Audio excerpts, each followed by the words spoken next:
ಅವ್ರೇನು ಯಾವ ಉದ್ದೇಶದಲ್ಲಿ ಅಥವಾ ಯಾವ ಅರ್ಥದಲ್ಲಿ ಅವ್ರು ಹೇಳಿಕೆ ಕೊಟ್ಟಿದ್ದಾರೆ ಗೊತ್ತಿಲ್ಲ ನನಗೆ. ಆದರೆ ನಾವು ಈ ದೇಶದ ನ್ಯಾಯಾಂಗದ ವ್ಯವಸ್ಥೆಯನ್ನು ಗೌರವಿಸಬೇಕು. ಸರಿ ತಪ್ಪು ಮಾಡೋದಕ್ಕೆ ಮತ್ತೆ ಅಪೀಲ್ ಹಾಕೋಕೆ ಅವಕಾಶ ಇದೆ.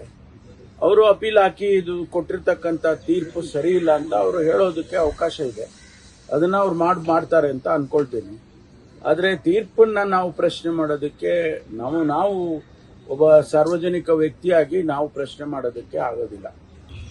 ಅವ್ರೇನು ಯಾವ ಉದ್ದೇಶದಲ್ಲಿ ಅಥವಾ ಯಾವ ಅರ್ಥದಲ್ಲಿ ಅವ್ರು ಹೇಳಿಕೆ ಕೊಟ್ಟಿದ್ದಾರೆ ಗೊತ್ತಿಲ್ಲ ನನಗೆ. ಆದರೆ ನಾವು ಈ ದೇಶದ ನ್ಯಾಯಾಂಗದ ವ್ಯವಸ್ಥೆಯನ್ನು ಗೌರವಿಸಬೇಕು. ಸರಿ ತಪ್ಪು ಮಾಡೋದಕ್ಕೆ ಮತ್ತೆ ಅಪೀಲ್ ಹಾಕೋಕೆ ಅವಕಾಶ ಇದೆ. ಅವರು ಅಪೀಲ್ ಹಾಕಿ ಇದು ಕೊಟ್ಟಿರ್ತಕ್ಕಂಥ ತೀರ್ಪು ಸರಿ ಇಲ್ಲ ಅಂತ ಅವರು ಹೇಳೋದಕ್ಕೆ ಅವಕಾಶ ಇದೆ. ಅದನ್ನ ಅವ್ರು ಮಾಡ್ತಾರೆ ಅಂತ ಅನ್ಕೊಳ್ತೀನಿ. ಆದರೆ ತೀರ್ಪನ್ನ ನಾವು ಪ್ರಶ್ನೆ ಮಾಡೋದಕ್ಕೆ ನಾವು ಒಬ್ಬ ಸಾರ್ವಜನಿಕ ವ್ಯಕ್ತಿಯಾಗಿ ನಾವು ಪ್ರಶ್ನೆ ಮಾಡೋದಕ್ಕೆ ಆಗೋದಿಲ್ಲ.